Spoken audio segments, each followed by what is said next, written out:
नमस्कार दोस्तों, हिंदू धर्म में आपका बहुत बहुत स्वागत है। आज मैं आप लोगों को नाग पंचमी की कथा सुनाऊंगी। श्रावण शुक्ल पंचमी को नाग पंचमी कहते हैं। इस दिन नागों की पूजा की जाती है। गरुड़ पुराण में ऐसा सुझाव दिया गया है कि नाग पंचमी के दिन घर के दोनों बगल में नाग की मूर्ति खींचकर अनंतर प्रमुख महानागों का पूजन किया जाए। पंचमी नागों की तिथि है। ज्योतिष के अनुसार पंचमी तिथि के स्वामी नाग हैं, अर्थात शेष आदि सर्पराजों का पूजन पंचमी को होना चाहिए। सुगंधित पुष्प तथा दूध सर्प को अति प्रिय है।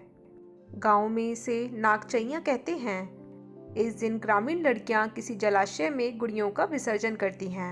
ग्रामीण बच्चे इन तैरती हुई निर्जीव गुड़ियों को डंडे से खूब पीटते हैं। तत्पश्चात बहनें उन्हें रुपयों की भेंट तथा आशीर्वाद देती हैं। प्राचीन दंत कथाओं से ज्ञात होता है कि किसी ब्राह्मण के 7 पुत्र वधुएं थीं। सावन मास लगते ही 6 बहुएं तो भाई के साथ मायके चली गईं, परंतु 7वीं बहू के कोई भाई नहीं था, तो इसलिए उसे कौन बुलाने आता। बेचारी ने दुखी होकर पृथ्वी को धारण करने वाले शेषनाग को भाई के रूप में याद किया। करुणा युक्त दीन बाणी सुनकर शेष जी बूढ़े ब्राह्मण के रूप में आए और उसे लिवाकर चल दिए। थोड़ी दूर रास्ता तय करने के बाद उन्होंने अपना असली रूप धारण कर लिया और उसे अपने फन पर बिठाकर नागलोक ले गए। वहां वह निश्चित होकर रहने लगी। पाताल लोक में जब वह निवास कर रही थी, शेष जी की कुल परंपरा में नागों के बहुत से बच्चों ने जन्म लिया। उन नाग बच्चों को सर्वत्र विचरण करते देख शेष नाग रानी ने उस वधु को पीतल का एक दीपक दिया तथा बताया कि इसके प्रकाश में तुम अंधेरे में भी सब कुछ देख सकोगी। एक दिन अचानक उसके हाथ से दीपक नीचे टहलते हुए नाग बच्चों पर गिर गया। परिणाम स्वरूप कुछ बच्चों की थोड़ी सी पूंछ कट गई। यह घटना घटित होने के बाद कुछ समय बाद वे ससुराल भेज दी गई। जब अगला सावन आया तो फिर पिछले वर्ष वाली स्थिति बनी, अर्थात 6 बहुएं अपने अपने पीहर चली गई और वे रह गई।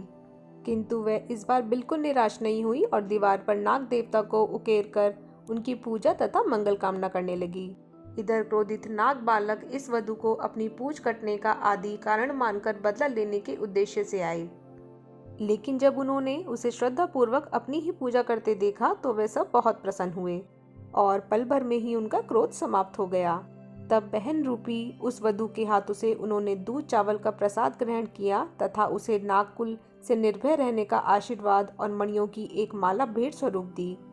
जाते जाते उन्होंने ये भी वचन दिया कि आज सावन की पंचमी के दिन जो महिलाएं हमें भाई के रूप में पूजेंगी, हम उनकी रक्षा करेंगे।